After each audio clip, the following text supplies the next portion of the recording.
আমি এই কথা বললে আমি আজান দিব না, আবার আজান দিলে কিন্তু কিছু লোক দোকানে কিন্তু কালকে সমালোচনা করবে, এটার জবাব দেওয়ার জন্য আপনারা রেডি থাকবেন।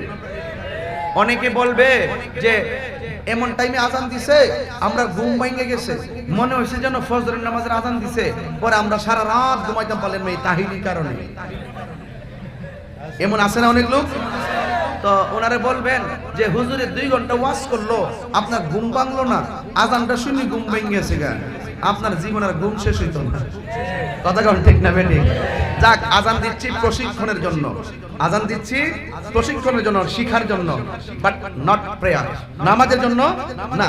এটা মর্নিং প্রেয়ারও না, মিড ডে প্রেয়ারও না, আফটারনুন প্রেয়ারও না, এবং নাইট প্রেয়ারও না। এটা হলো একমাত্র প্রশিক্ষণের আজান। কথা কোন ঠিক না বেঠিক?